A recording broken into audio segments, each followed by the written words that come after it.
I think एक बात पर मैं और तुम एग्री कर सकते हैं कि हम में से मेजॉरिटी लोगों को पीएसजी एज अ क्लब पसंद नहीं है, लेकिन अगर आप इस साल की पीएसजी की कहानी देखोगे तो कितनी शानदार रही है। After 5 games in the UCL campaign this season वो 25th पोजीशन पे थे, मतलब वो प्लेऑफ्स के लिए भी क्वालिफाई नहीं करने वाले थे, लेकिन उसके बाद अगले 3 गेम में 3 लगातार विक्ट्रीज निकालकर उन्होंने अपने आप को प्लेऑफ में क्वालिफाई कराया, प्लेऑफ का मुकाबला जीते और उसके बाद यहां पर आज उन्होंने आर्सेनल को हराकर अपना चैंपियंस लीग हिस्ट्री का दूसरा फाइनल अपीयरेंस रजिस्टर कर लिया है। अब इंटर मिलान के सामने पीएसजी चाहे जीते या हारे उससे फर्क नहीं पड़ता, लेकिन इस साल का पीएसजी का ये जो कैंपेन रहा है ना, ये बहुत यादगार रहेगा। और यादगार इसलिए भी है कि उन्होंने सीजन से पहले एम्बापे को गवा दिया था। मैड्रिड एम्बापे साइन करके ले गई थी और सब लोग यही सोच रहे थे कि भाई जैसे फिक्चर्स पीएसजी को मिले थे, जिन टीमों के अगेंस्ट उनको खेलना था,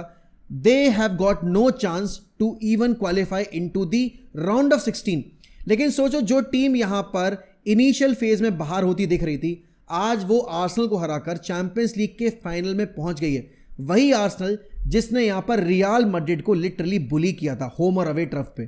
तो यार अगर ये बात कही जाए ना कि सेल्फ बिलीफ यहां पर स्पोर्ट्स में सबसे ज्यादा मायने रखता है, एनीथिंग मोर देन टैक्टिक्स, या फिर आप अगर प्लेयर पावर की बात करो, आई थिंक वो जो सेल्फ बिलीफ था पीएसजी के प्लेयर्स में और जो सेल्फ बिलीफ था यहां पर लुइस एनरिक के एंड से,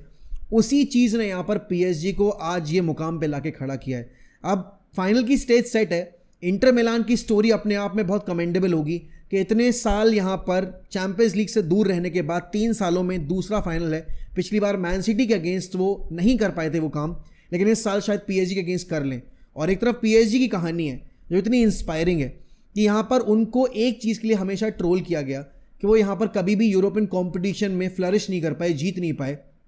लेकिन अगर वो फाइनली इस साल जीत जाते हैं, वो भी बिना एम्बापे के, तो कितना ज़्यादा परफेक्ट नोट पे ये उनकी जो पूरी स्टोरी है वो कंप्लीट होगी। आई थिंक आर्सेनल के लिए ये गेम में देखो, अगर देखा जाए एक्सजी वाइज अच्छा खेला उन्होंने, चांसेस थे, बट वो कहते हैं ना fortune favours the brave, and the bravest team out there was PSG and they have deservedly reached the finals. आपके हिसाब से यहाँ पर इस फाइनल का जो रास्ता रहा है दोनों टीमों के लिए, सबसे ज़्यादा इंस्पायरिंग स्टोरी किसकी रही है, और जो फाइनल जीतेगा तो ज़्यादा ब्यूटीफुल स्टोरी किसकी होगी, इंटर मिलान की होगी या पीएसजी की होगी?